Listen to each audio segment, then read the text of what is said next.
Amigas, amigos, muy buenos días y gracias por escuchar Resonancias de Fe. Hoy en la sección Cultura y Fe platicaremos sobre el origen de la fiesta de la Divina Misericordia. En nuestra sección infantil, el cuento ¿Qué es misericordia? Mientras viajaban en el metro, el pequeño Marco le preguntó a su mamá el significado de la palabra misericordia. Esa narración nos permitirá comprender mejor el Evangelio de hoy. Cristo se aparece al apóstol incrédulo. En el Santoral te hablaremos de la Virgen de Montserrat y sobre el Día de la Santa Cruz. Todo esto aquí en Resonancias de Fe, con el Padre José de Jesús Aguilar Valdés, la voz amable de la radio.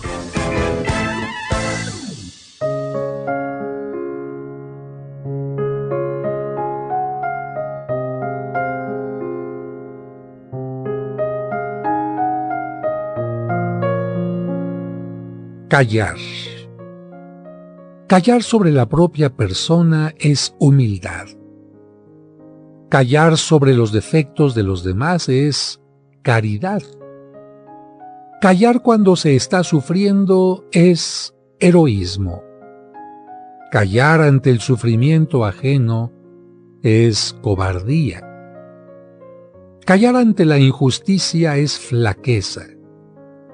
Callar cuando otro habla es delicadeza.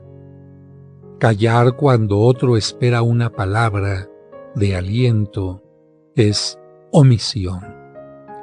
Callar y no hablar palabras inútiles es penitencia. Callar cuando no hay necesidad de hablar es prudencia. Callar cuando Dios habla al corazón es silencio. Callar ante el misterio que no entendemos es sabiduría.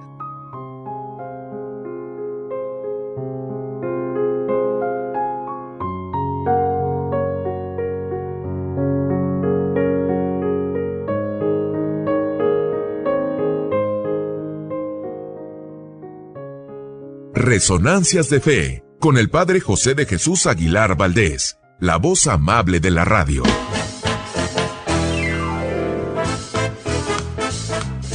Muchas gracias por escucharnos y por ser parte importante de este programa que hacemos para ti con mucho cariño.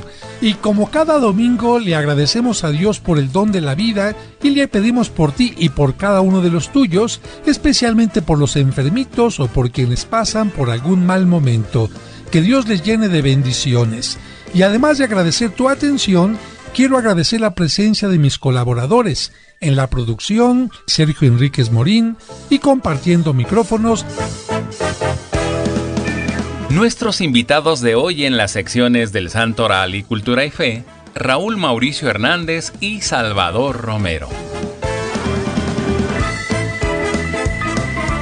Amigas, amigos, todos, absolutamente todos tenemos un día de nacimiento y también un día en que nuestra vida llegará a su final.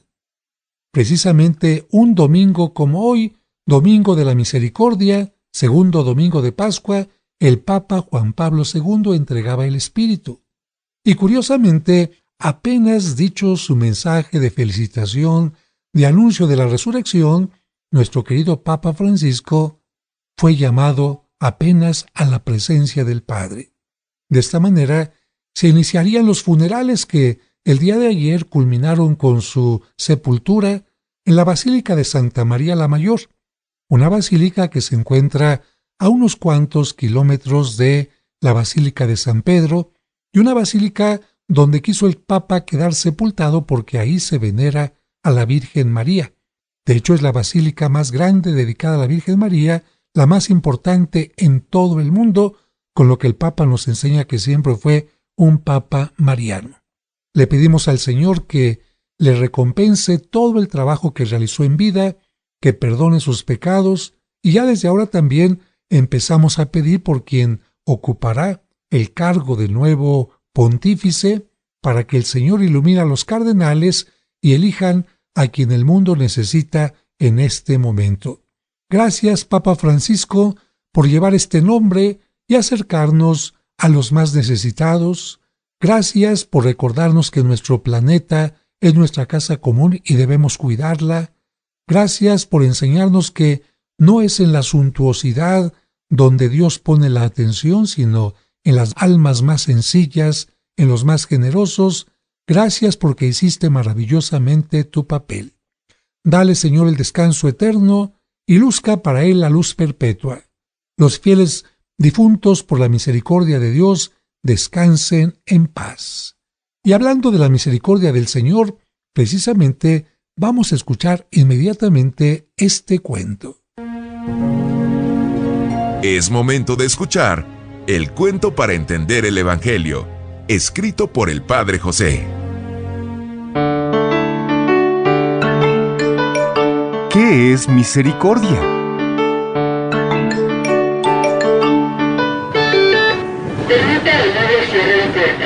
Gracias. Mientras viajaban en el metro, el pequeño Marco le preguntó a su mamá el significado de la palabra misericordia. Ella pensó cómo darle la mejor respuesta y decidió hacerlo mediante un ejemplo. Te voy a pedir que analices 2 ejemplos que te voy a poner. El primero es sobre una maestra que es muy responsable, muy cumplida. Ella siempre llega puntual, nunca sale de clase antes de que sea el horario marcado.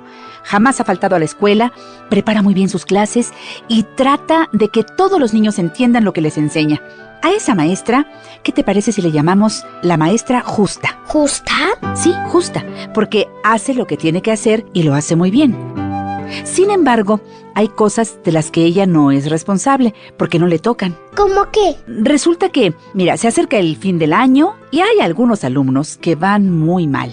Aunque ella ha dado lo mejor de sí y ha explicado de la mejor manera, esos niños van mal, pero porque tienen problemas en su casa. ¿Cómo cuáles? Uno de los niños, vamos a pensar que no puede poner atención en clase porque sus papás siempre están peleando, y eso le preocupa mucho al niño. Otro estuvo enfermo y faltó varios días. Otro tiene un papá con una enfermedad que se llama alcoholismo y no se puede concentrar en la escuela preocupado por la enfermedad del papá. Y otro más no hace las tareas porque sus papás tienen que trabajar todo el día y no tienen tiempo para responder a sus dudas. El niño comprendió lo que decía su mamá y opinó. Si la maestra hizo lo que tenía que hacer y enseñó bien, no es su culpa que esos niños vayan mal y reprueben. Exacto, tú lo has dicho. Ella hizo lo que tenía que hacer y no le tocaría hacer más. Hizo lo justo, lo exigido. Y por eso es una maestra justa. El niño se sintió contento con el primer ejemplo y le dijo a su mamá: Ya entendí el primer ejemplo. Ya entendí lo que es justo. Pero ahora estoy esperando el segundo ejemplo para comprender qué es la misericordia. La mamá de Marco le acarició, sonrió por la inquietud del niño y le dijo que siguiera poniendo mucha atención.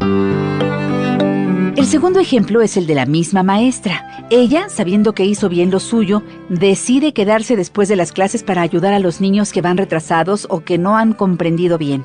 Nadie la puede obligar a que se quede tiempo extra, ¿eh? Nadie le paga un salario extra, pero es ella quien se sacrifica su tiempo de descanso. Ella sacrifica otros gustos para ayudar a aquellos niños y hace un esfuerzo extra. Eso es la misericordia. ¿Me entendiste? Marco sonrió porque había comprendido muy bien. Claro que te comprendí. Con ese ejemplo entiendo que se nos puede exigir que seamos justos haciendo lo que tenemos que hacer, pero no se nos puede exigir más. No se nos puede exigir amar profundamente a los demás. No se nos puede exigir compartir nuestro tiempo con el que nos necesita. Eso tiene que salir de nosotros mismos.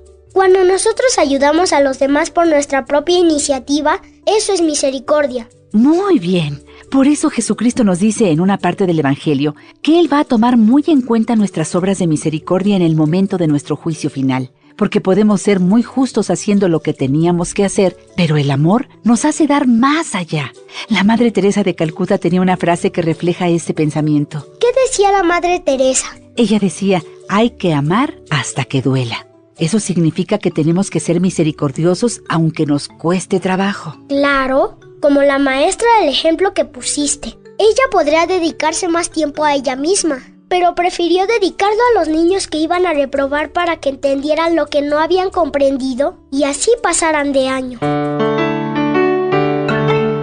Aprovechando ese comentario, la mamá de Marco concluyó: Cuando Jesucristo resucitó, cumplió su misión de salvar al hombre del pecado y de la muerte. Sin embargo, por su gran misericordia, se apareció a sus discípulos en varias ocasiones para ayudarles a que no dudaran y pudieran pasar el examen de la fe. Por eso, también se le apareció más tarde al incrédulo Santo Tomás. Cristo pudo no hacerlo y dejar que el apóstol siguiera dudando, pero por su misericordia se apareció nuevamente y logró que Tomás aumentara su fe y creyera también en la palabra de los otros apóstoles. Después de la hermosa explicación, Marco agradeció las palabras de su madre y le dijo que se sentía muy orgulloso de ella y de su papá, porque los dos siempre eran misericordiosos con él y con todos los demás, dando siempre más de lo que es justo.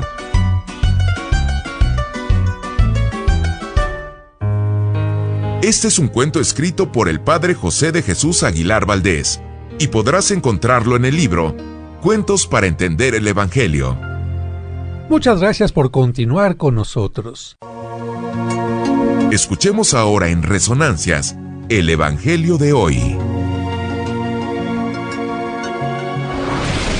Evangelio de San Juan, capítulo 20, versículos del 19 al 31. Al anochecer del día de la resurrección, estando cerradas las puertas de la casa donde se hallaban los discípulos por miedo a los judíos, se presentó Jesús en medio de ellos y les dijo: «La paz esté con ustedes». Dicho esto, les mostró las manos y el costado. Cuando los discípulos vieron al Señor, se llenaron de alegría. De nuevo les dijo Jesús: «La paz esté con ustedes. Como el Padre me ha enviado, así también los envío yo». Después de decir esto, sopló sobre ellos y les dijo: «Reciban al Espíritu Santo. A los que les perdonen los pecados les quedarán perdonados, y a los que no se los perdonen les quedarán sin perdonar».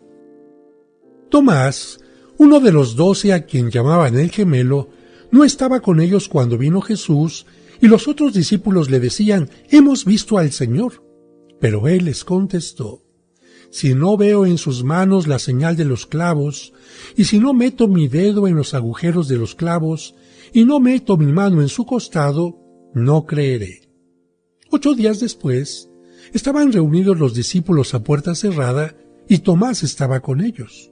Jesús se presentó de nuevo en medio de ellos y les dijo: «La paz esté con ustedes». Luego le dijo a Tomás: «Aquí están mis manos. Acerca tu dedo, trae acá tu mano, métela en mi costado, y no sigas dudando, sino cree». Tomás le respondió: «Señor mío y Dios mío». Jesús añadió: «Tú crees porque me has visto. Dichosos los que creen sin haber visto». Otras muchas señales milagrosas hizo Jesús en presencia de sus discípulos, pero no están escritas en este libro. Se escribieron estas para que ustedes crean que Jesús es el Mesías, el Hijo de Dios, y para que creyendo tengan vida en su nombre.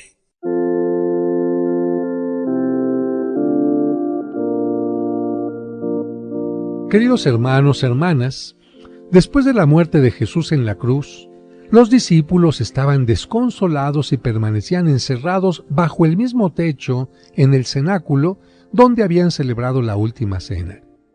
Eran solo 10. Judas, al traicionar a Jesús y al suicidarse, se había apartado del grupo. Y Tomás, a quien apodaban el gemelo, no sabemos por qué no estaba con ellos. Así, estando 10 reunidos, compartiendo las mismas penas y el miedo a los judíos, Jesús se presenta en medio de ellos y les dice: «La paz esté con ustedes». Sí, el mismo Jesús que había estado con ellos, que los había llamado amigos y que había sido crucificado ante sus ojos, ahora estaba ahí entre ellos, mostrando sus manos y el costado. Jesús les vuelve a decir: «La paz esté con ustedes. Como el Padre me ha enviado, así también los envío yo». Los apóstoles ven a Cristo resucitado el mismo día de su resurrección, el domingo, y llenos de fe, paz y alegría, salen de su encierro y seguramente corren a buscar a Tomás para darle la noticia. Hemos visto al Señor. Pero Tomás no cree. Y es que para el que ha visto y oído es fácil creer, pero para Tomás, que no tuvo esa experiencia, no le fue nada fácil. Por eso dijo claramente: si no veo en sus manos la señal de los clavos, y si no meto mi dedo en los agujeros de los clavos y no meto mi mano en su costado, no creeré. Nos dice el Evangelio que 8 días después, también en domingo, estaban reunidos los discípulos a puerta cerrada y ahora sí Tomás estaba con ellos. Jesús se presenta de nuevo en medio de ellos e invita a Tomás a dar un salto de fe, a abrirse a esta nueva experiencia, diciéndole: aquí están mis manos, acerca tu dedo, trae acá tu mano, métela en mi costado y no sigas dudando, sino cree. Y Tomás responde con esta frase que decimos en voz baja cuando el sacerdote alza la hostia consagrada, el cuerpo de Cristo: Señor mío y Dios mío. A veces somos muy duros con Santo Tomás. Lo acusamos de desconfianza, de ser un incrédulo obstinado, y muchas veces olvidamos su profesión de fe, la profesión más bella del Evangelio, porque reconoce a Cristo como su Señor y como Dios verdadero cuando dice: Señor mío y Dios mío. El Evangelio de este domingo nos invita a ti y a mí a salir de nuestro encierro y dar este salto de fe, creyendo que Dios, Jesús, forma parte de nuestra vida y por eso podemos decirle: Señor mío y Dios mío.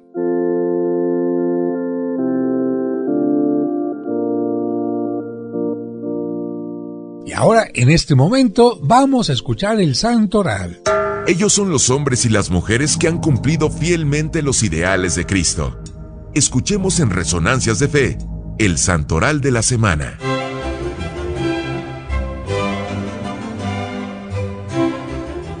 El día 27 de abril se celebra a la Virgen de Montserrat, que se venera precisamente en un monte cercano a Barcelona. Como el monte tiene forma de sierra, se le llama Montserrat. El santuario de la Virgen de Montserrat está en España, sobre una montaña aproximadamente a 20 kilómetros de Barcelona. De hecho, queridos amigos, su nombre proviene de la forma de la montaña, porque su parte alta se asemeja a una sierra. La montaña tiene piquitos así como de serrucho y por eso se llama Montserrat. ¿Cómo se hizo famoso este santuario? Fíjense, amigos, que mucho antes del año 1000 se establecieron en esa montaña algunos anacoretas que construyeron varias ermitas. Pero quizás surge la pregunta: ¿qué es una anacoreta? Se llama anacoreta a la persona que decide vivir en lugares solitarios. Hay quienes se alejan de la vida ordinaria para vivir en oración y penitencia, y piensan que así viven mejor su fe y están más cerca de Dios. Generalmente los anacoretas buscan el desierto o cuevas para vivir y construyen pequeñas ermitas dedicadas a Dios, a la Virgen o a los santos. Ahora entendemos por qué en Montserrat hay una ermita dedicada a la Virgen María y que la devoción a la Virgen de Montserrat comenzó casi en secreto en una pequeña cueva. Pero amigos, ¿cómo se fue haciendo popular? Fíjense que en la primera mitad del siglo XI, uno de los anacoretas organizó a los demás y les sugirió que vivieran juntos. Los demás aceptaron la sugerencia y lo nombraron jefe de la comunidad, es decir, abad.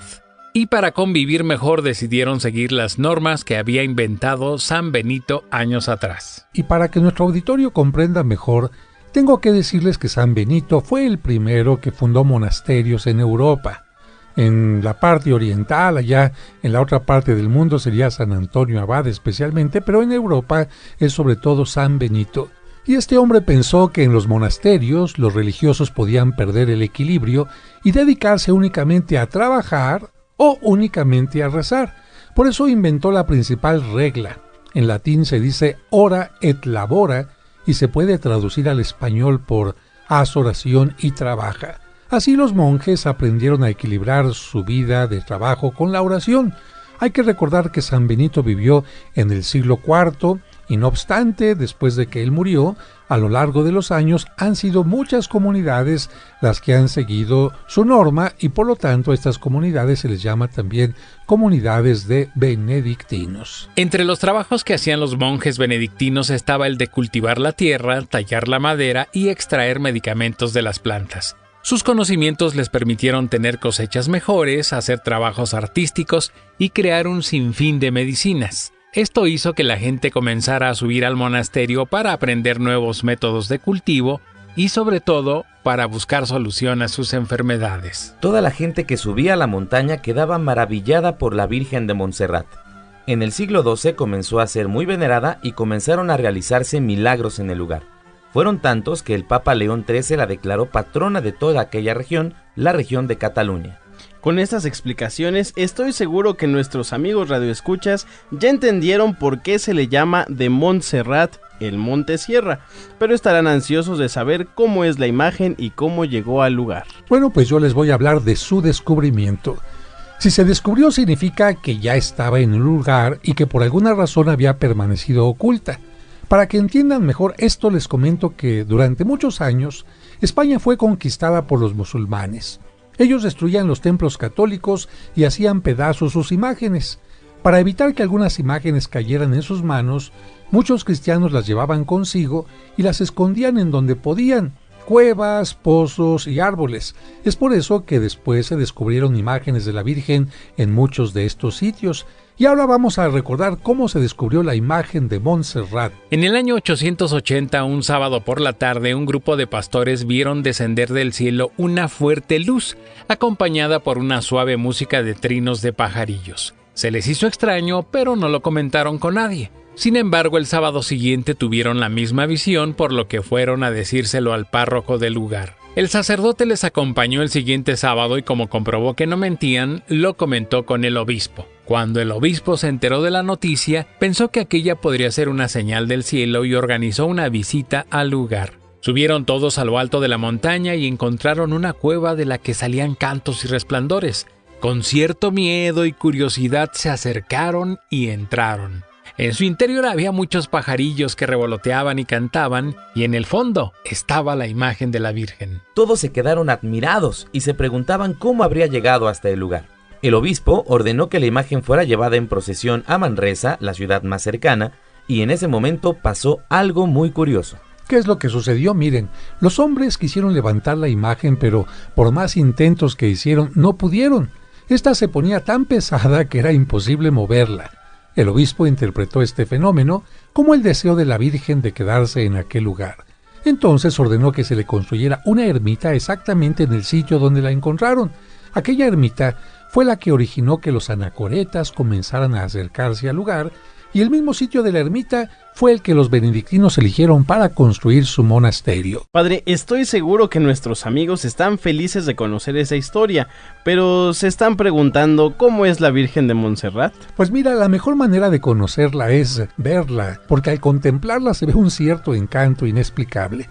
Vamos a tratar de describirla. Esta imagen está hecha de madera, mide exactamente 95 centímetros, poco menos de 1 metro. En esta imagen la Virgen María está sentada con el niño Jesús en su regazo. Como pueden ver, es una imagen pequeña relativamente, como para que no hubieran podido cargarla los hombres en su intento de llevarla a otro lugar.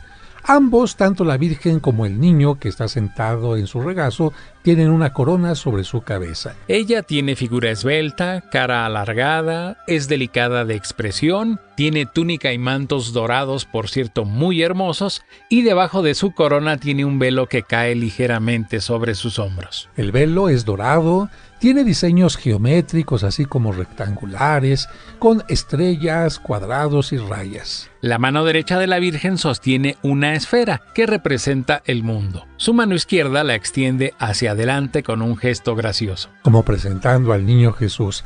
El niño Jesús está vestido de modo similar. Levanta su mano derecha en actitud de bendecir y con la izquierda sostiene un objeto semejante a un cono de pino. Y bueno, Padre José, es preciso explicar a nuestros queridos radioescuchas que durante la Edad Media se hicieron muchas imágenes de la Virgen María utilizando una madera preciosa que es el ébano. Esta madera es negra, por lo tanto las imágenes son de este color. de color negro. Sin embargo, a diferencia de esas, el color de la Virgen de Montserrat se atribuye al hollín de innumerables velas y lámparas ofrecidas en el santuario y a la descomposición del barniz que cubre a la imagen. Esto hace que sus fieles le llamen de cariño a la Virgen de Montserrat la Morenita, la Moreneta. Aunque la escultura tiene ya vestidos integrados, los responsables del santuario la vistieron durante mucho tiempo con los típicos vestidos zampones españoles, semejantes por cierto a los que usa la Virgen de San Juan de los Lagos. Solo después de la Guerra Civil Española, en 1939, se comenzó a exhibir la imagen en su forma original. Quien visita España no puede dejar de visitar Montserrat. Así que si usted tiene la fortuna de viajar hacia Barcelona, el norte de España, pues de ahí, mire, hay trenes, autobuses que le llevan a este lugar maravilloso, donde la vista realmente es increíble en el verano, todo lleno de verdor, y en el invierno, pues todo está totalmente nevado, pero no hay día en que falten peregrinos a este santuario de Montserrat. El día 28 se celebra a San Pedro María Chanel, sacerdote y misionero francés. Nació el 11 de julio de 1803 y falleció el 28 de abril de 1841 en la aldea de Poi, en la Polinesia de Futuna. Fue el primer mártir del continente de Oceanía y el primero de la Sociedad de María, los Padres Maristas. Fue declarado santo por el Papa Pío XII. El 29 de abril se recuerda a una gran santa, Santa Catalina de Siena. Esta mujer fue una monja dominica que ayudó a que los papas que habían dejado Roma para irse a vivir a Francia, al Palacio de Aviñón, regresaran nuevamente a Roma, a la sede de San Pedro. Santa Catalina de Siena murió en 1380. Finalmente, el día 30 se celebra a San Pío V, Papa, que instituyó la fiesta del Rosario. También se celebra a los mártires Jaime, Amador y Ludovico. Y también se celebra la consagración de las catedrales de Apatzingán, Michoacán, y la de Nayarit.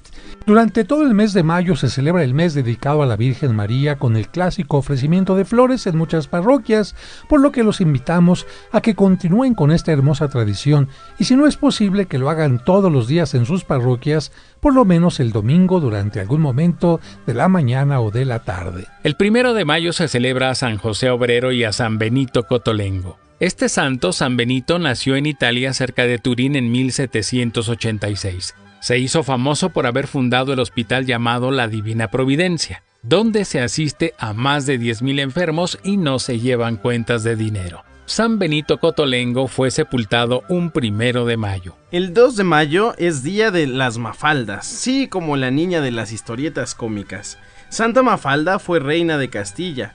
También se celebra a San Germán, pero sobre todo a San Atanasio, obispo y doctor de la Iglesia que murió en el año 373. Atanasio significa inmortal.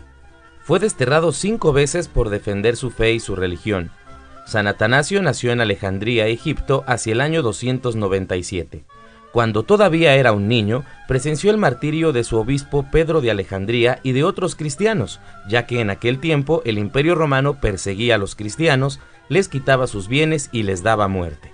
Afortunadamente, un poco después, en el año 313, el emperador Constantino declaraba el fin de la persecución contra los cristianos y el inicio de la libertad religiosa. Pero la persecución religiosa no fue el único problema que vivió Atanasio.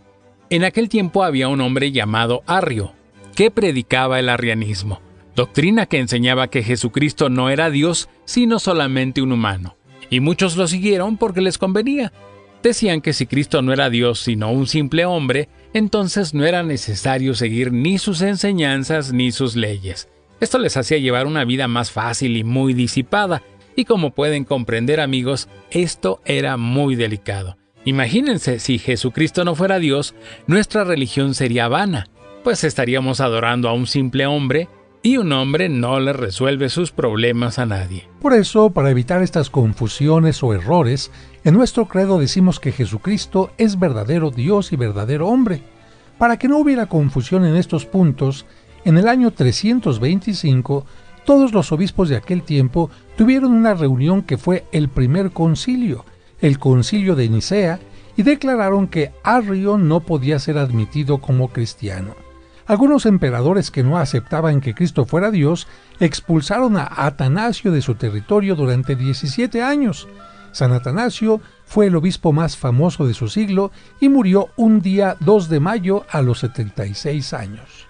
El 3 de mayo se celebra el Día de la Santa Cruz y para profundizar en el tema, recordamos que la pena de crucifixión fue utilizada antes de Cristo por los romanos, persas y otros grupos militares para castigar ejemplarmente a sus enemigos. En tiempo de Julio César, es decir, 59 años antes de Cristo, se consideraba tan infame esta pena de la crucifixión que primero se asesinaba a los sentenciados y luego se les colgaba de la cruz.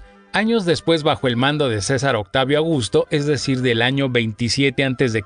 al año 14 después de Cristo, ya se crucificaba a personas vivas para exhibirlas y deshonrarlas públicamente. Ante esta pena, los condenados sucumbían de cansancio y asfixia después de varias horas de martirio. Cristo fue ejecutado en la época del emperador Tiberio, estamos hablando del año 1437 después de Cristo. Su agonía no fue muy larga, pero sí dolorosa porque los clavos en manos y pies le provocaron una hemorragia constante y un impedimento para respirar. Como sabemos, estuvo crucificado desde el mediodía hasta las 3 de la tarde, pero no fue el único ni el último crucificado.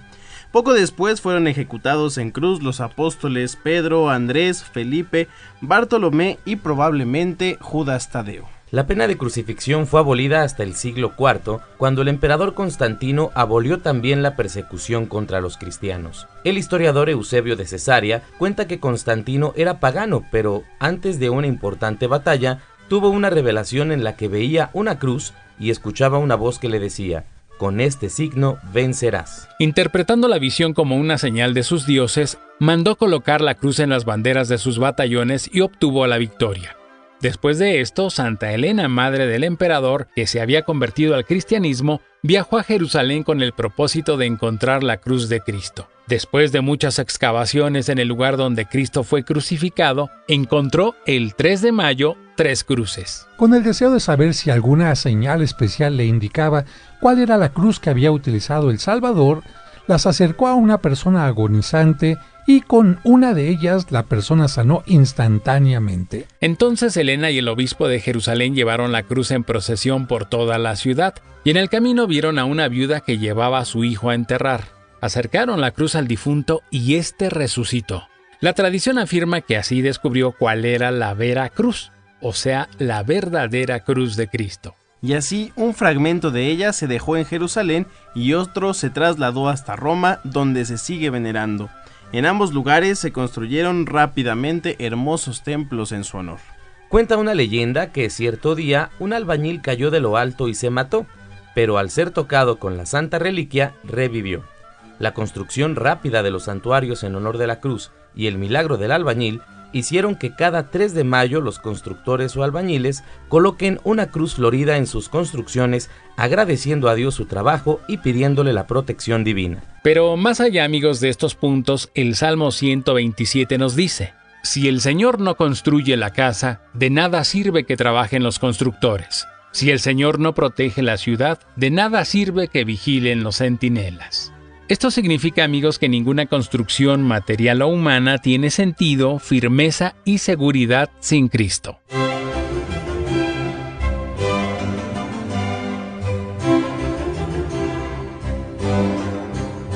Este fue el Santoral de la Semana, aquí en Resonancias de Fe.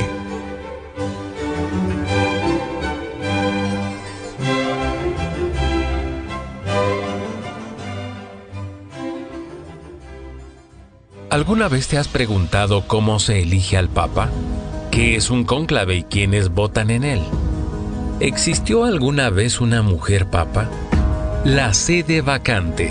Un libro escrito por el Padre José que es una guía fascinante que a través de preguntas y respuestas aclara todos los aspectos del proceso de elección papal. Conoce el cónclave, cómo se organiza y quiénes participan en él, y descubre mucho más sobre la historia del Vaticano y su líder espiritual. La sede vacante. Adquiere la nueva versión actualizada en la parroquia de los Santos Cosme y Damián, Serapio Rendón 5, Colonia San Rafael, a 2 calles del Metro San Cosme o a 3 calles del Metrobús Revolución.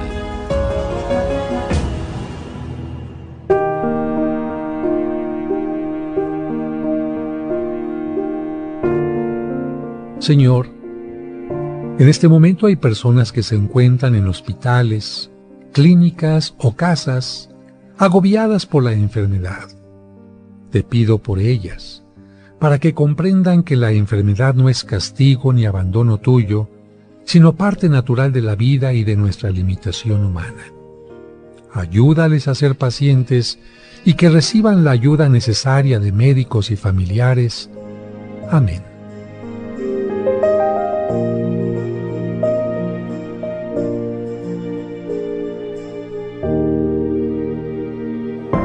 Esta es nuestra sección, Cultura y Fe.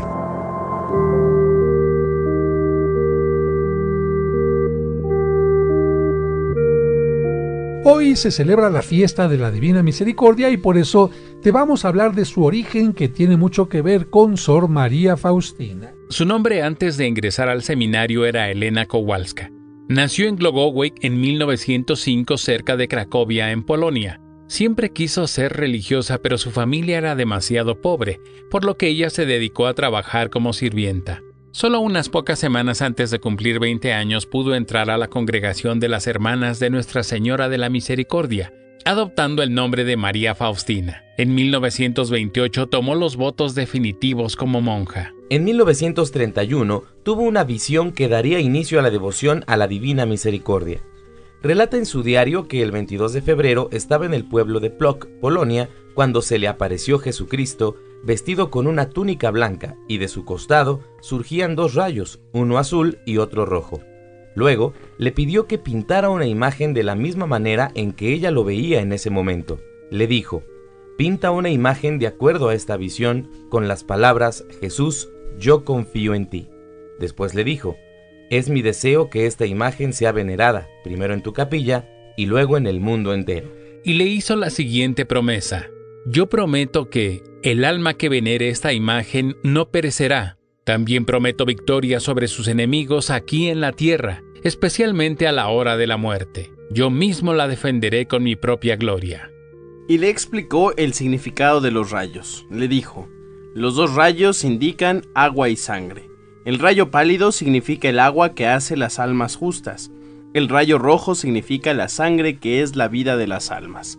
Estos dos rayos salieron de las profundidades de mi tierna misericordia, cuando mi corazón agonizado fue abierto por la lanza en la cruz. A partir de 1931, Faustina tuvo una serie de revelaciones de Jesús.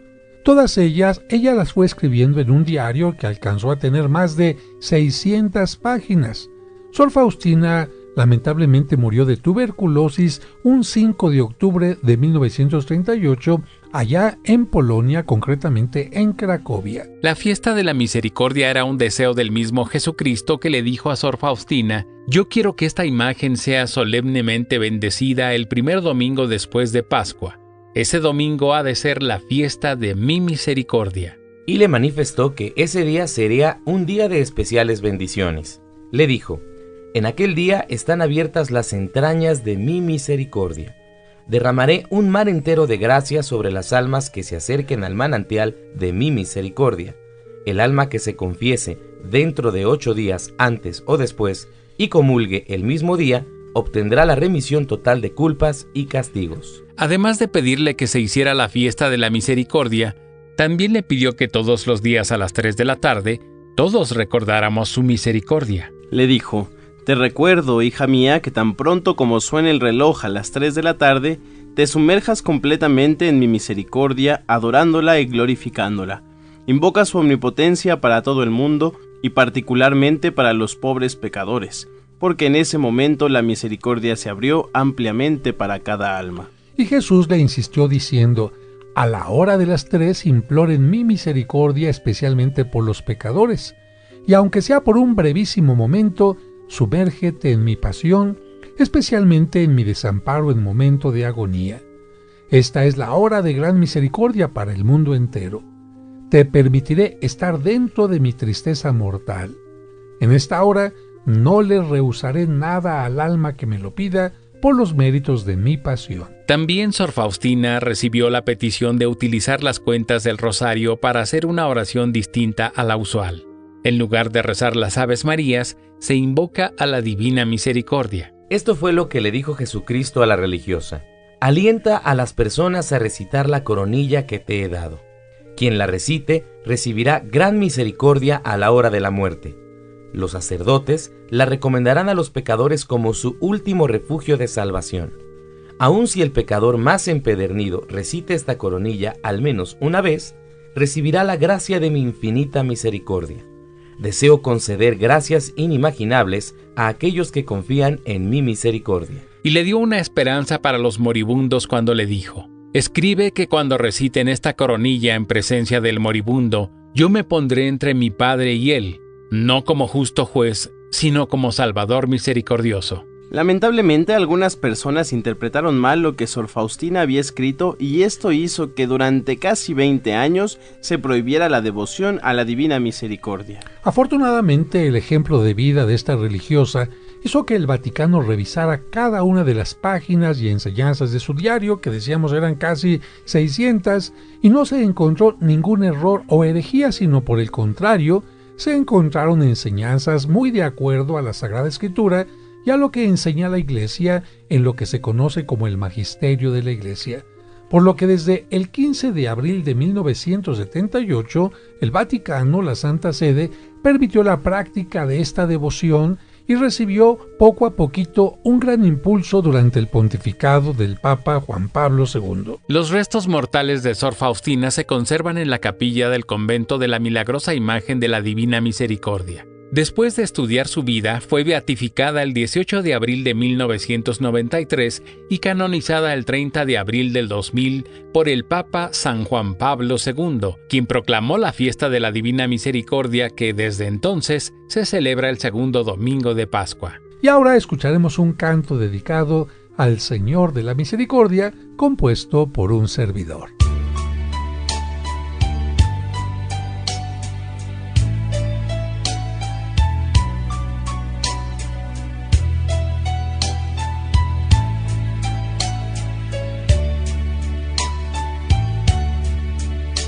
Por tu dolorosa pasión, Señor, ten misericordia de nosotros, Señor, y del mundo entero. Por tu inmensa compasión, ten misericordia, lava mis delitos, purifica mis ofensas. Por tu dolorosa pasión, Señor, ten misericordia de nosotros, Señor, y del mundo entero. Pues yo reconozco mi culpa y acepto mi pecado. Contra ti he pecado, me llené de maldad. Por tu dolorosa pasión, Señor, ten misericordia de nosotros, Señor, y del mundo entero.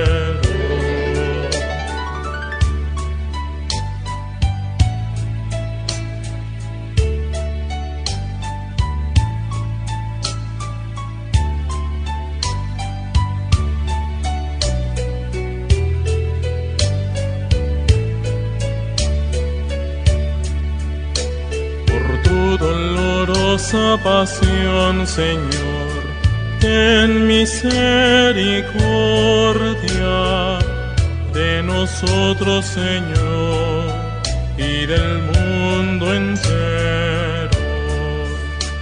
Dame un nuevo corazón,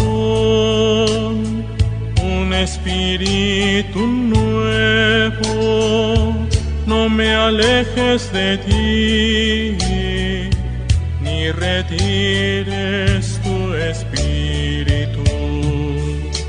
Por tu dolorosa pasión, Señor, ten misericordia de nosotros, Señor, y del mundo entero. Devuelve tu salvación, dame un alma generosa. Señor, abre mis labios y mi boca te alabará. Por tu dolorosa pasión, Señor, ten misericordia de nosotros, Señor, y del mundo entero.